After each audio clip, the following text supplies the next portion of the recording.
On va se laisser poser des questions par Elena. Si on sait répondre, eh ben on gagne un biscuit. Les questions ou les belles histoires, ça va vous plaire, Agnès, et puis à vous aussi, j'espère, en tous les cas, chez vous. Je vous emmène à Beblenheim, j'ai bien dit. À chaque fois, Beblenheim, j'ai bien dit. Savez-vous pourquoi, dans cette petite commune, on soulève son assiette après chaque repas de fête? On soulève son assiette vers le... Ah voilà, madame la shérif qui revient. On soulève son assiette Est-ce que c'est parce ciel. que à Beblenheim, la soupe tombe du ciel?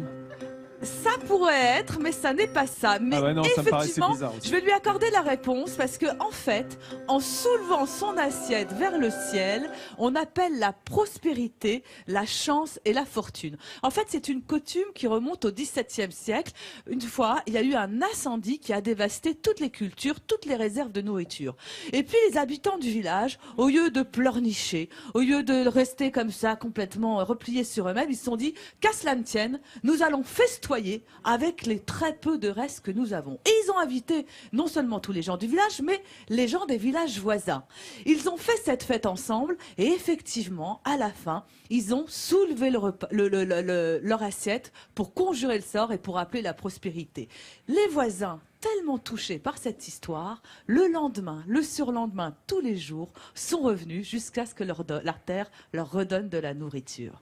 Ils sont revenus, mais avec les assiettes vides alors. Ils sont revenus apporter leur nourriture, leur récolte à eux pour les partager. Ben ça c'est bien, c'est une manière de carpe diem, hein, oui, Agnès. Tout à fait. On disait qu'il fallait profiter du moment, c'est une manière de faire voilà. comme Allez, les on Alsaciennes. profite du moment avec une autre tradition alsacienne que j'adore, c'est celle de donner des surnoms aux habitants des villages, des surnoms qui les caractérisent. Alors on va quitter les gentilés, c'est-à-dire que le nom qu'on donne aux habitants. Gentilé, c'est le nom des habitants d'une commune. Hein, pour ces surnoms. Alors, je vous emmène par exemple à Grisbad-Oval, j'ai bien dit. Comment appelle-t-on les habitants de Grisbad-Oval? Les super sympas. Eh bien, on les appelle les grisons. Fendeurs de brouillard. Pourquoi? Oula. Parce que c'est là, on le en a seul besoin, là. village dans la vallée où, contrairement ici à Kaysersberg, il n'y a pas de brouillard. Jamais de brume. Jamais. À Michelbas-le-Bas. À votre avis, Attends, il y a Stéphanie. Michelbas-le-Bas, comment appelle-t-on les habitants? Un indice, ils sont plus lents que les autres habitants des villages voisins. Michel Bach.